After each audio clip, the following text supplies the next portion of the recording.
Well, the American system of pasture management comes from the agronomic sessions, people who do plants.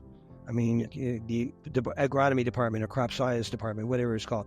And those recommendations are based on going out, looking at the pastures and say, oh, how many inches is it?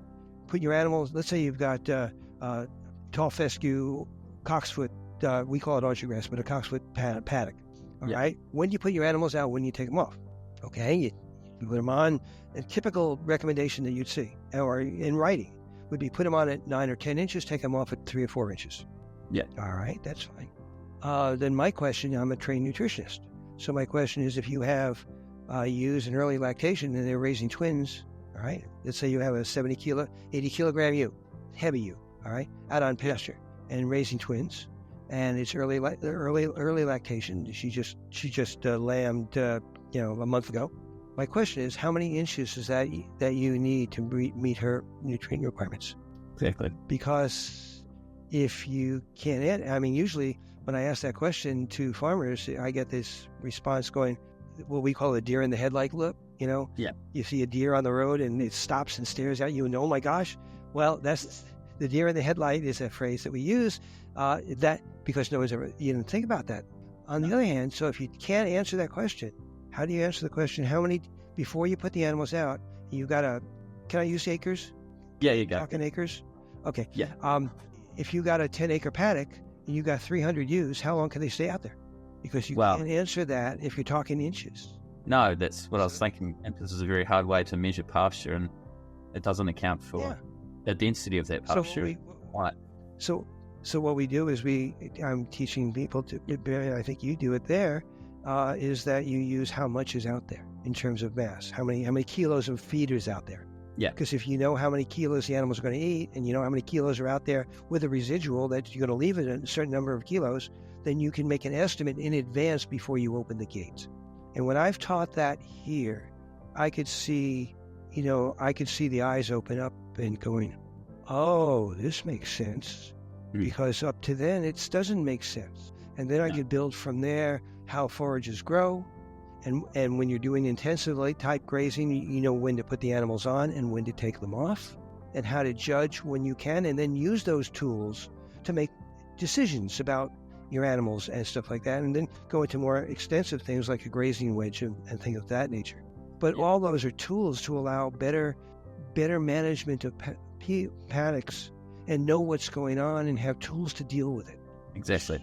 Like any professional wants those tools, and in ranching, in what we call ranching here in the Western United States, anything that's got animals on it's a ranch. You can have 2 horses and a mule and 3 sheep, and that's a ranch. Or you can have 8,000 ewes. Whatever. If you get on a tractor and you are doing something, it's called farming. Yes. This is west of the Missouri River in the United States, in the West. Yeah. So I'll sometimes use the word ranch, but I don't mean in the desert or in the outback, or that's not what I'm talking about. We're talking about the same type of properties, fenced properties with water, enough natural water to grow stuff, just like it would be in South Island or North Island. That's a farm. It's just technology. I completely understand. So that's my background. Yeah, that's awesome. Yeah, very comprehensive. Are you finding that since you've been teaching these, that the general understanding is now going away from the inches model to what we kind of do in New Zealand, which is, no, it's not. So it's still... Well, not officially. Okay. There are some people in the U.S., and I can name them, I won't name them, but people I know in various extension or outreach positions in some way who do use this. Okay. But they're the exceptions. Mm-hmm. We're still seeing the basic recommendations coming out are still put them on a certain number of inches, take them off a certain number of inches. It's maybe slowly changing. They use a simple, basically as a ruler with some numbers on it, and that says, oh, if you're this high, you put the basically the pasture stick into the sward, and you go, if it's this high, this is how much you got. Well, the way we would do it, and why we did this in discussion groups and also in the classes, is we take we would have a 11.5 by 12 inch, a square. It's not quite square. It's not 12 by 12, but it's 11.5 by 12. Yeah. And then you cut it, of course, all the way down to the ground, all our vegetation. and then dry it down in a microwave, and take measurements of how many grams there is. All right, we use a postal scale, so you get number, and you could switch it to grams, so you get how many grams there is. So if you take that particular size of a square, which isn't quite square, it's 11.5 inches by 12 inches, and you get a number, say 23 grams of dry matter in that, the mathematics comes out that all you have to do is multiply that number by 100, therefore add 2 zeros. Yeah. And that'll give you how many pounds per acre or kilograms per hectare, which are almost the same. They're 11% difference, but on farming you're feeding with a front end loader. 11% you won't notice. So you have basically so if you got 23 grams, it's 2,300 kilograms per hectare. Now, in graduate school in science, they would do 50 of those and take the average, right? That's not what we want, and no farmer in their right mind is going to do that. Yeah. And slave labor has been outlawed here in this country for at least 150 years, right? Yeah. So the thing is that what we do though is when they do that with one thing, they now know what 2,300 pounds of that pasture looks like. So what we're trying to do is train their eyes. Exactly. And that's a good skill. I mean, we do this all the time with animals. I mean, you want to rate the body condition score of a sheep, of a ewe. What do? You put your hand on it and you feel its backbone. Yeah. And you're not measuring the actual amount of subcutaneous fat, of course not. But you're getting an idea on it, how much is there, but you use your fingers if you do it the right way. Well, you've trained your fingers, and those people who have cattle can look at a cow or steer and put a body condition score on that animal. In the U.S., we use a 1 to 9 thing for cattle and 1 to 5 for sheep. It's a score.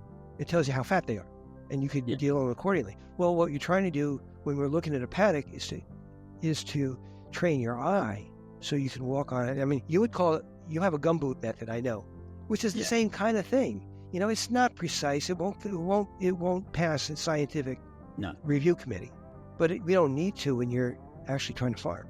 You want to get a reasonable idea and go from there. And then, of course, when you do go from there and you see and you go, there wasn't as much feed as I thought. Well, then you adjust your skills accordingly. Yeah. You do 10, 20 of those moves, and you have a much better idea what's out there. And every good farmer in New Zealand or the United States who's a good grazer, they do that. Everyone. So, exactly. And they might, but rather than take 50 years to gain that knowledge, if we can do it arithmetically, because that can be done even with a beginning farmer. And that's what I've been doing in my classes and things.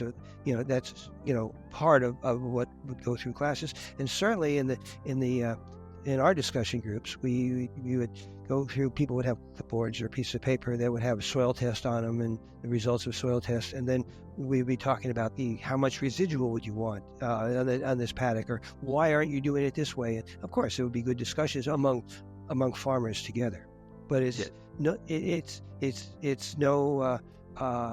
type of thing that professional farmers who know what they're doing when it comes to grazing. Yeah, and that's what I've been striving to bring across. And in my writings, if you read my writings in both books of Capturing Sunlight, book 1 and book 2, that's the underlying way in which I'm approaching the concept of pasture. Yeah, we definitely see here guys that are really good at being able to visually check a paddock, but it's a very small minority. But I guess everyone who's out of, say, in the dairy farming context, who are doing a pasture walk with a plate meter, are kind of getting their eye in and being able to judge for, okay, that says the average cost of the paddock, so that's kind of what it looks like. And if they're doing that weekly, you can train yourself pretty quickly to be able to go past some paddock and go, well, that looks like it's about 200-300 kgs of dry matter as well. Mm-hmm. So it's just getting those repetitions in, isn't it? And just learning what it looks like and getting your eye and your context. And equating it ultimately to numbers. Yeah, exactly. And with those numbers, you can make estimates of how many animals or how much time, whatever. But you've got something to go by instead of, this looks like, I don't know, a couple of weeks. And of course, if you're going to put animals out there for more than 5 or 8 days, 7 days, you're going to be having you basically have a set stocking situation in which the animals are eating regrowth. Yeah. That has all sorts of bad problems with your best forages, because they're the ones that are trying to regrow, your best ones. and you have an animal come by and eat the regrowth, you're putting selection pressure against it. Definitely, and that's one of my big takeaways from your first Capturing Sunlight book, is that kind of 5-day rule. Do you want to explain that for the listeners? Sure. The 5-day rule is basically the way I do it for in my classes. I'll ask how many people ever watch grass grow? I mean, really grow. Well, it rained last week, so I have actually watched it grow in the last week. But before then, it has been done. Yeah. Well, if you mow the lawn, how long does it take before you start to see green shoots again? Well, I probably don't watch it close enough to realize that, and when it's getting close exactly. to that line. Most people don't. Yeah. But really, you'll start to see stuff in 5 or 6 days. Yeah, you will. I'm assuming that it's not dry, and you say you got enough water, and it's reasonably fertile. You're going to start to see new growth in one way or another in only a few days. So if you have animals in the same paddock and they're there for those 5 days, and they're there, all they're doing is walking around looking for feed. And if they have a choice between Brussels sprouts and chocolate, which one are they going to choose, right? Sure. Well, maybe cattle will be different, but she might. Yeah. But the end result is they will select the best they can, the tastiest, and it'll be younger stuff. Yeah. And it'll be the new growth. Well, if animals are in a paddock, if you got enough stock in there, and if the animals are there, they're going to be constantly stressing those regrowing plants. Well, that might not kill the plant, but it does weaken it, because when that new growth is coming out, it's coming out of reserves. Yeah. You do it a couple of times, and you're suppressing those. You're basically taking it out of the bank account. Yeah. And then the next time some nematodes attack it or something like that, they're basically a stressed plant. So over time, you'll lose your best plants in this. So I called it a 5-day rule. In some places it could be 7 or whatever, but a 5-day rule is a very easy thing to remember. Get your animals out of there.